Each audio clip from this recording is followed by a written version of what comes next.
Mwiriwe neza nanone abanywanyi b'ibiganiro byacu abatwumviriza muherereye mu bice bimwe na bimwe bigiye bitandukanye ndabaramukije canke ndabahaye mwiriwe bivanye naho muherereye turi kwa mbere igenekerezo rya gatatu ruhuhuma 2025 ndabahaye ikaze mw'idonido ry'amakuru agezwe mu no mwanya amakuru agaruka kubikomeje kuvugwa cane guturuka nga mu Burundi mu karere k'ibiyaga binini ndetse no hirya no hino mw'isi. Tugaruka ku makuru akomeye cyane abaravugwa mu bigendanye n'umutekano, politike, diplomasi ndetse n'ibindi bigiye bitandukanye. Dore ingingo nkuru tugiye kugaruka cange turaza kugenda turibandaho muri kino kiganiro cyacu cy'uno mwanya. Mu Burundi mu gihe hakomeje kuvugwa ibintu bitifashe neza ku magara y'umunyamabanga mukuru w'umugambwe CNDD-FDD nyiriteka Evariste Ndayishimiye harakomeje kugenda hagaragara byinshi bigiye bitandukanye bigendanye n'amatati yaragiye agirana n'umukuru w'igihugu c'u Burundi Evariste Ndayishimiye. Muri no misi haravuzwe byinshi bigendanye n'amagara y'umutegetsi atifashe neza mu gihe aherutse gusohokanwa hanze igihugu c'u Burundi akajya kuvurizwa i Nairobi mu gihugu ca Kenya, ariko naho rero bigaca birananirana amagara yiwe agakomeza guca aramira nabi cane, akaba yararungitswe muri leta zunze ubumwe z'Abarabu muri Dubai nkuko byaca biraboneka. Nubundi amakuru twakira ntabwo agaragaza canke ngo yerekane ko ibintu bizoba byifashe neza nkuko bikomeje kugaragara, ndetse gushika uno mwanya biravugwa yuko nubundi bategereje canke barindiriye ikimana yokora nkuko amakuru akomeza kugenda aradushikira canke nkuko amakuru akomeza kugenda aradusumira. Abatari bakeya ntibajya umunwa mu kugaragaza ndetse no kwerekana neza yuko batewe impungenge n'amagara y'umutegetsi atifashe neza, ariko kandi muri bino biganiro byacu narakomeje kugenda nitsa kuri bimwe rero bigiye bitandukanye cyane ku makuru ya bamwe mu begereye CNDD-FDD canke mu ndongozi nkuru za CNDD-FDD zama zigaragaza ndetse zikanahishura byinshi bigendanye n'amatati abategetsi bombi bagiye baragirana. Benshi barakomeje kugaruka ku makuru twabashikirije aho byamaze kuboneka yuko rero Evariste Ndayishimiye harundi ashaka kugenda kugira subire nyiriteka Evariste Ndayishimiye amaherezo uburongozi bwo kurongora CNDD-FDD. Ni mu gihe Evariste Ndayishimiye ngabona yuko uyu mutegetsi ashobora kuba afise indi migambi iremereye cane igendanye no kuba yoza mutebagaza ku butegetsi. So ubwa mbere cange ubwa kabiri cange bugira gatatu mu Burundi havuzwe ibigendanye ni kudeta, ariko kandi witegereje neza ibisanzwe birakogwa n'uyu Evariste Ndayishimiye umutama abantu benshi bemera nga mu Burundi benshi baraboneka yuko barabona neza yuko rero yoba afise intumbero yo kuzashika ku butegetsi cange yo kuzagera ku butegetsi nkuko bikomeje kugenda bigaragara. Amakuru yihuta adafise ivumbi akomeza kugenda aradusumira muri no mwanya, akaba agaragaza ndetse aranerekana neza yuko nubundi ngaha mu Burundi ibintu bishobora gukomera ndetse no gufata indi ntera. Mu kiganiro cacu c'uno mwanya turaza kugaruka nubundi kubigendanye n'ibikomeje kugenda abigaragara, ndetse turaza kugaruka cyane kubigendanye n'amata yama yibonekeza hagati rero y'aba bategetsi bombi nkuko bikomeje kugenda bigaragara cange nkuko amakuru akomeza kugenda aradusumira. Turagaruka kubikomeje kugenda bigaragara hari ibintu Sadeke yashinjije igihugu c'ubanyi c'u Rwanda tudashobora kwihanganira nkuko bikomeje kugenda bigaragara. Aya namwe makuru akomeje kugenda agaragara mu nyuma y'inama zimwe na zimwe. Nubundi ibi ni ibyatangajwe n'umushikiranganje mu byajejwe w'imigenderanire mu byajejwe ku ruhande rw'igihugu c'ubanyi c'u Rwanda na ambasaderi Olivier Nduhungirehe nkuko bigaragara mwikete nini cane. Turaza kugenda tugaruka muri kino kiganiro cyacu. Muri no misi ibintu ntibyifashe neza mu nyuma yuko umwari wa MTC ubashije kwigarurira igisagara ca Goma n'ibindi bigwati bimwe na bimwe bigikikije, aho hakomeza hagaragara icyo twokwita rero ukutihanganirana hagati y'ibihugu bimwe bisa naho bishigikiye ku ruhande rwa Republika Iharanira ya Kongo, harikaba hari n'urundi ruhande rero aho bikomeza kwibasira igihugu c'ubanyi c'u Rwanda. Ikaze kuri mwe mwese mubandanye mutwumviriza ku makuru n'ibiganiro byacu tubategurira. Ikaze kuri mwebwe mwese mukurikira amakuru n'ibiganiro byacu cyane cyane abatwumviriza bari ngaha mu Burundi, abari mu bice bimwe na bimwe bigiye bitandukanye, abari ku mugabane w'Uburaya, Asia, Australia, Amerika ndetse n'andi hose, mwese ndabahaye ikaze. Abatwumviriza baherereye ngaha i Burundi, abatwumviriza baherereye mu bice bimwe na bimwe bigiye bitandukanye, mu makaritiye ndetse n'amavire amwe namwe, mwese turabahaye ikaze cyane. Kaze kandi kuri mwebwe mwese mubandanye mwumviriza amakuru n'ibiganiro byacu, cyane cyane ku batwumviriza muherereye mu karere k'ibiyaga binini, namwe turabahaye ikaze, turanabifuriza kumererwa neza cyane. Kaze kandi kuri mwebwe mwese mubandanye mwumviriza amakuru n'ibiganiro byacu tubategurira muherereye mu bihugu by'ababanyi, nyine mwese turabahaye ikaze. Niba ari ubwambere usengaha byonda kwanditse sabone kugira ucaronka amakuru n'ibiganiro byacu, ubane natwe 5 kuri 5. Upyonde ko hirya gato hari akamenyetso kameze nk'inzogera kugira bace barakumenyesha yuko ibiganiro byacu bitanguye. Ikaze kuri mwebwe mwese rero mubandanya mwumviriza amakuru n'ibiganiro byacu. Reka amakuru tuyatangurire n'ubundi muri kino gihugu cacu ciza c'u Burundi. Murashobora kugira uruhara mu biganiro byacu mutanga ibitekerezo aho ngaho mu mwanya wo gutanga ivyiyumviro nyine muri commentaire. Ikaze, reka tuyatangurire mu Burundi. Gushika uno mwanya amakuru duhejeje kuronka nuko amagara y'umunyamabanga mukuru umugambwe CNDD-FDD ariko aragererwa ku mashi, aho rero bivugwa yuko isaha n'isaha ashobora kuba yocikana, ndetse benshi mu muryango wiwe baramaze kwiheba ku rugero rudasanzwe. Ariko kandi nta kindi gikomeje kuvugwa usibye ishano yaba yarahawe nkuko byaba bigaragara canke nkuko byaba biriko biraboneka. Ni mu nyuma y'iko kandi amakuru twaronse akomeza kugaragara, ndetse akomeza kugaragaza neza yuko n'ubundi mu Burundi atarasanzwe afisanye imigenderanire myiza n'umukuru w'igihugu c'u Burundi. Icakora Evariste Ndayishimiye akaba yarakoze ibyategetswe n'uwo yasubiriye Petero Nkurunziza, nubwo nawe rero bivuga ko ari we yoba yaragize uruhara mu rupfu rwiwe. Amakuru akomeza kugenda aradushikira canke akomeza kugenda aradusumira nuko muri uno mwanya hakomeza kugenda hibonekeza canke hakomeza kugenda hagaragara byinshi bigiye bitandukanye mu nyuma y'ubugwayi butunguranye bw'uyu mutegetsi. Hamaze imisi haravugwa yuko hari uwateguwe n'umuryango wa Evariste Ndayishimiye, ndetse afatikanyije n'umutambukanyi w'Evariste Ndayishimiye ko hari uwo bifuza kugena yosubirira uyu nguyu nyiriteka ndikuriyo ku burongozi bw'umugambwe CNDD-FDD. Icakora bivuga ko baronse amakuru yagendanye no kuba kugira ngo ibintu bice bibagenda neza ruko boshaka uburyo bumwikiza. Murazi ibara ririko rirabanga mu Burundi, nuko rero umurongozi bwinshi cyane bugiye bitandukanye bw'igihugu c'u Burundi mu bigo bimwe na bimwe, ndetse harabarizwamo abegereye cyane cyane umukuru w'igihugu c'u Burundi ndetse no mu muryango w'umutambukanyi wiwe Angelina Ndayishimiye. Ibyo ngibyo turabimenyereye, ngira ngo murazi uburyo rero mwagiye murabona abandi bagiye batandukanye bari baragiye bakugwa mu mabanga, ariko kubera barahoze begereye Evariste Ndayishimiye ndetse baranamufashije gushika ku butegetsi, baragiye bagarukanwa n'ubundi mu mabanga bakaza barasimbura bamwe bamwe. Biraboneka yuko rero Evariste Ndayishimiye yoba ashaka kwiyegereza abanywanyi biwe cyane, ku buryo rero bizomworohera kuba iyo hindura itegeko nshinga nga mu Burundi agace yemererwa n'ibiringo birenze 3 nkuko bigaragara, mu gihe rero mu Burundi umuntu yemerewe ibiringo 2 byo kurangora igihugu c'u Burundi. Ibi kandi amakuru agendanye n'amagara atifashe neza n'ibindi bimwe na bimwe nk'ibyo biragaragaye n'ubundi mu gihe aheze imisi umunyamabanga mukuru wa CNDD-FDD nyiriteka Evariste Ndayishimiye yaramaze igihe yarakoranya indongozi za CNDD-FDD mu ntara ya Bujumbura. Mu byo rero yatangaje harimo rero ingingo idasanzwe igira iti: muri iyo ntumbero yo kugwiza umwimbu, ubuserukirizi bukuru bw'umugambwe busabye indongozi z'umugambwe mu ntara, mu makomine ndetse no mu mazone ko rero zitosubira gutunganya ibikorwa rero by'umugambwe bihuriramwe rero abantu benshi mu misi y'amasaha y'imirimo. Ibyo bikorwa rero bizohora bitunganywa mu mpera z'indwi n'iyindi misi y'akaruhuko. Ibikorwa rero birekuriwe gutunganywa hagati mu ndwi, akaba ari ibikorwa bitumiwemo rero indongozi gusa, nawe rero nyine hisunzwe urutonde rw'ubutumire rwanditse nk'uko bigaragara. Ibibujijwe ni ndikuriyo rero yahora arabikora.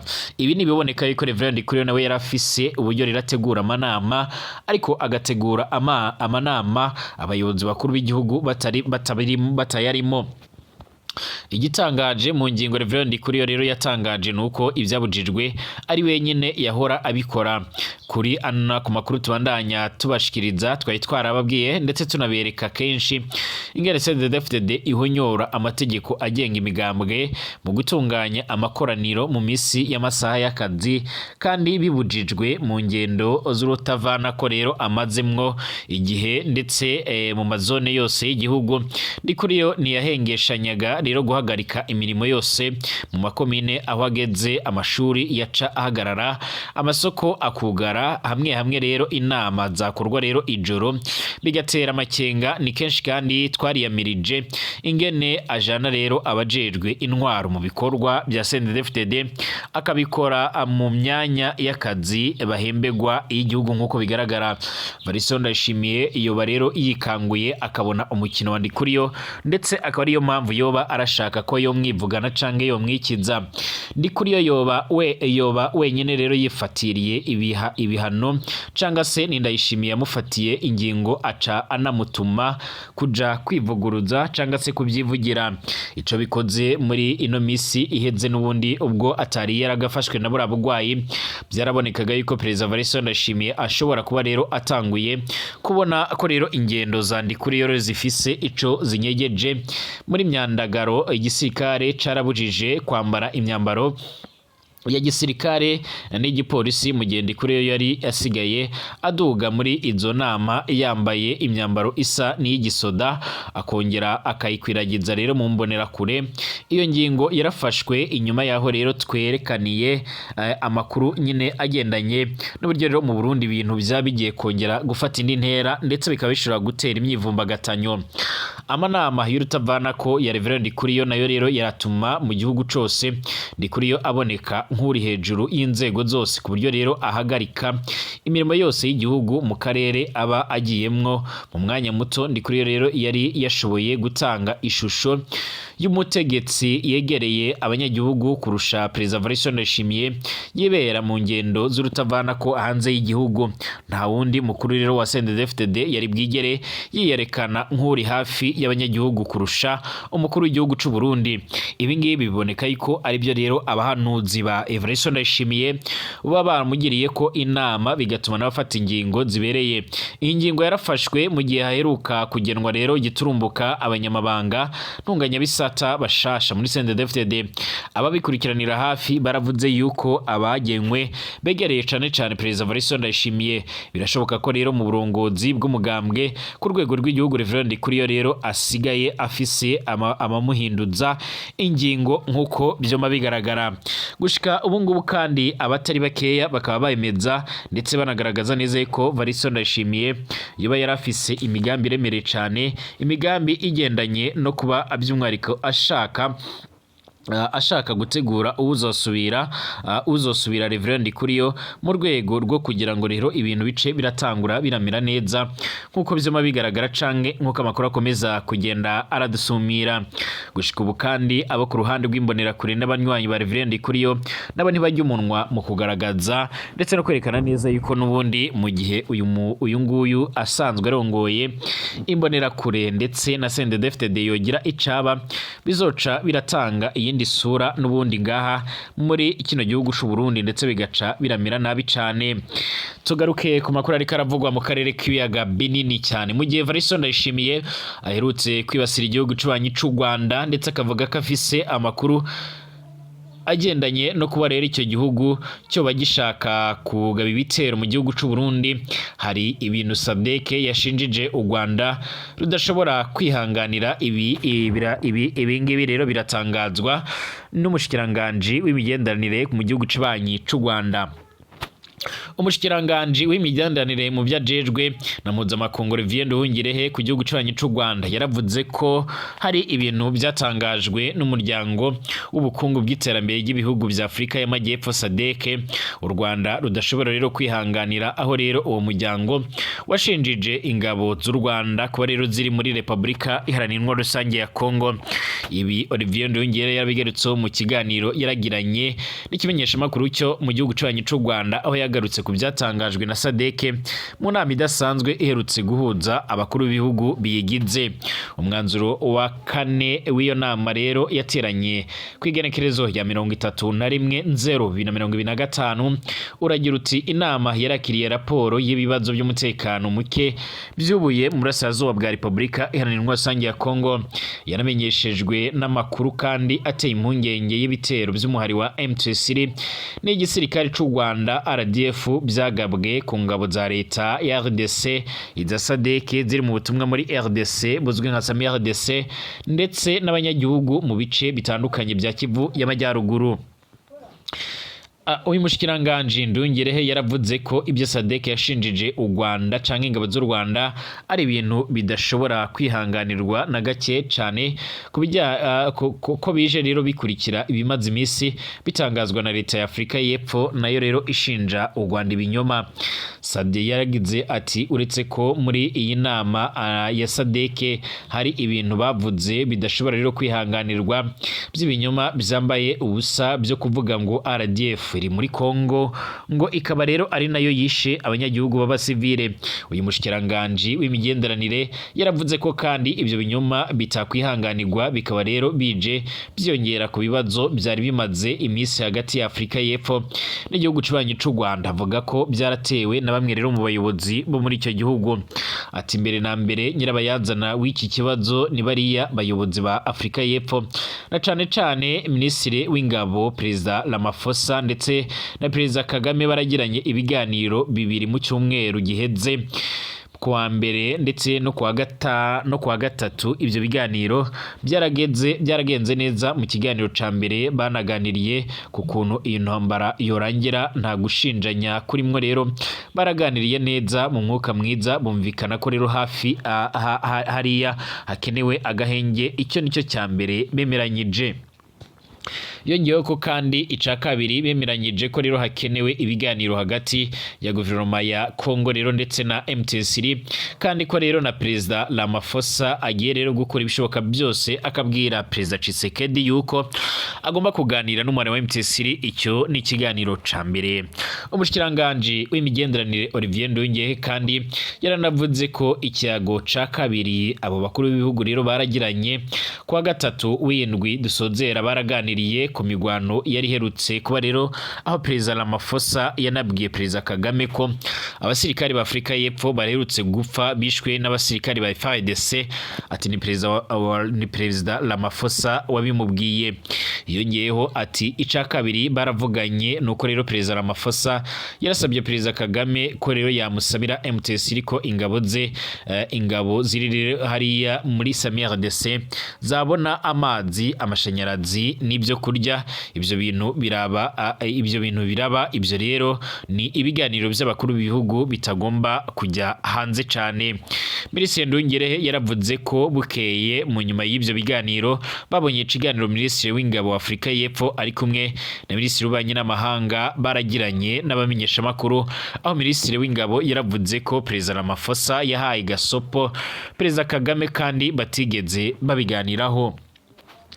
Yaravuze ko ibyo byanakurikiwe n'ubutumwa rero bwanyujijwe ku rubuga rwa X rwa Perezida Ramaphosa, aho yise RDF inyeshamba, avuga ko rero igwanya abashinzwe kugarukana amahoro n'umutekano basamiye RDC. Ngo nibyo rero byatumye Minisitiri Olivier Nduhungirehe ahita asubiza ku nkuru rero yavugaga ibyo aba minisitiri bavuze by'ibinyoma nyuma ya Ramaphosa. Perezida Kagame yarashubije ku byanditswe na Perezida Ramaphosa wise RDF inyeshyamba. Icyo gihe Perezida Kagame yaragize ati RDF ni igisirikare ntabwo ari inyeshyamba. Sami RDC ntabwo ari ingabo ziri mu butumwa bw'amahoro ndetse nta mwanya zifise muri ibi bintu. Umushikiranganje w'imigenderanire kandi ku ruhande rw'u Rwanda yaravuze ko ibinyoma batangaje birimo rero kuba bavuga kuri ingabo zabo zajyanywe no kugarukana amahoro kandi mu by'ukuri atari ko bimeze, ahubwo zaragiye kurwana. Ati nanjye naramusubije kuri rubuga rwa X yitwa Twitter mvuga ko rero biriya bintu minisitiri w'ingabo Afrika y'Epfo yavuze atari byo ko nta gasopo yabaye ku basirikare ba SAMIRDC atari abajejwe kugarukana amahoro n'umutekano ahubwo ko ari abasirikare baje kurwanira Tshisekedi n'ingabo ze z'abajenosideri ba FDLR z'abacanshuro b'abazarendo ndetse n'abandi. Umushikiranganje Olivier Nduhungire agaruka ku buryo rero umwuka umeze hagati y'u Rwanda ndetse na Afrika y'Epfo aho yavuze ko nyuma y'ikiganiro yagiranye n'umumenyesha makuru wa SABC News ikiganiro cyanagiyemo rero minisitiri w'ububanyi n'amahanga wa Afrika y'Epfo Ronald Lamola uwo muyobozi yarahise amuhamagara amusaba ko rero bakomeza inzira y'ibiganiro bya diplomasi mu kurabira hamwe rero uko bukemura ikibazo bitagombye kujya hanze nkuko byogenze. Ati nanjye naramwemereye rwose ni nta kibazo tugomba gukomeza iby'iyo nzira rero inzego zitandukanye ubu rero ziravugana ubu ngubu rero tuzareba mwabonye iriya nama y'abakuru b'ibihugu rero bya East African Community yarabaye ku wa gatatu yaravuze ko hagomba kuba inama ihuriweho hagati ya East African Community ndetse na SADC kugira ngo ducoce rero icyo kibazo tunarebe ukuntu twagikemura kandi narabonye na SADC nayo yaremeye ibyo nama ihuriweho.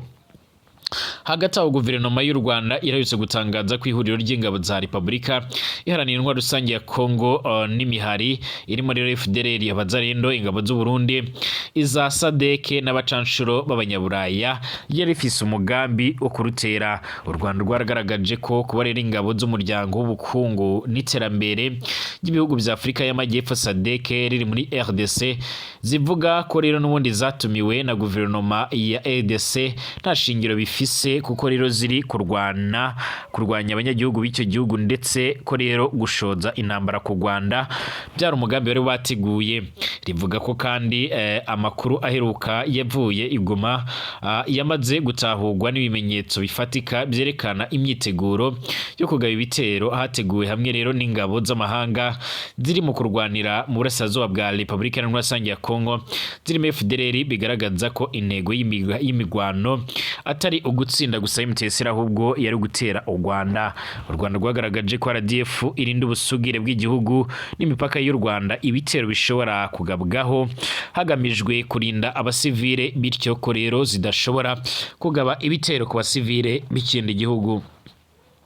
Ibibaye kandi mu gihe n'ubundi ndwano zerutse kwibonekeza muri ibyo bice zaragaragaje n'ubundi ko zakomye mu nkokora ibigendanye n'umubano w'ibihugu byombi aho kugeza ubu ngubu umubare w'abaguye muri iriya ngwano usa n'uwamaze kugenda urazamuka ndetse abatari bakeya cyane cyane bakaba bamaze kugenda bagaragara ko bakomeretse ku ruhande rw'u Rwanda mu nyuma y'uko hari amasasu yavaga aho ngaho muri Kongo akagwa ku butaka bw'u Rwanda. Tugaruke mu kanya mukomeze kugira ibihe byiza kuri mwebwe mwese mwumviriza amakuru n'ibiganiro byacu kuri Burundi News TV.